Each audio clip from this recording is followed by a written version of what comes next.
UTL solar solar लावणार आणि सबसिडीही मिळवून देणार। अजित पवार आणि मुख्यमंत्री शिंदेमध्ये रात्री 3 तास बैठक। शहांनी सांगितलेला प्लॅन अंमलात आणण्याबाबत आणि शिंदे गट दादा गटामध्ये आमने सामने येऊ शकणाऱ्या जागांवर चर्चा।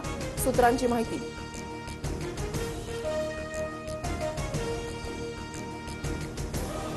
भाजप मंत्र्याच्या प्रकल्पाला अजितदादांचा ब्रेक। लोणावळ्यामधल्या चाणक्य एक्सलन्स सेंटरची निविदा अजित पवारांकडून रद्द।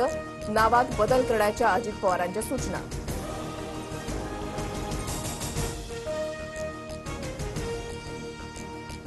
नागपूरमधील लाहोरी बारच्या मालकाची संजय राऊतांविरोधात तक्रार। नागपूर अपघात प्रकरणामध्ये राऊतांकडून संकेत बावनकुळेसह तिघांवर लाहोरी बारमध्ये बीफ कटलेट खाल्ल्याचा आरोप।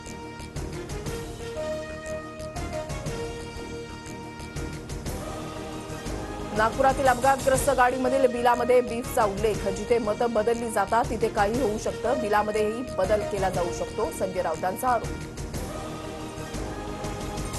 भाग्यश्री आत्राम आज शरद पवार गटामध्ये प्रवेश करणार। अहेरीमधून भाग्यश्री आत्रामांना तिकीट मिळणार। बाबा आत्रामांविरोधात भाग्यश्री आत्राम मैदानात।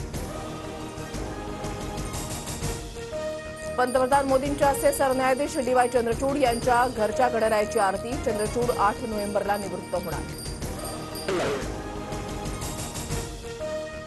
सरकार वाचवण्यासाठी वेगळं काही घडतंय का? सरन्यायाधीशांनी केसमधून बाहेर पडावं, आम्हाला आता न्याय मिळेल असं वाटत नाही, संजय राऊतांकडून शंका उपस्थित। शिवसेना आणि राष्ट्रवादी आमदार अपात्रता प्रकरणावर आज सुनावणीकडे संपूर्ण राज्याचं लक्ष। रोहिणी खडसेंच्या ऐवजी दुसरा उमेदवार असल्यास सत्कार करेल। मुक्ताईनगरचे आमदार चंद्रकांत पाटलांचं खडसेंना आव्हान। 137 कोटींच्या अवैध उत्पन्न प्रकरणामध्ये स्टे घेतल्यानंतर खडसे पुन्हा पवार गटामध्ये, चंद्रकांत पाटलांचा आरोप। मवियामध्ये 125 जागांवर एकमत, कुठलीही अडचण नाही। उर्वरित जागा वाटपावर गणपतीनंतर चर्चा होणार, विजय वडेट्टीवार यांची माहिती। UTL सोलार लावणार आणि सबसिडीही मिळवून देणार।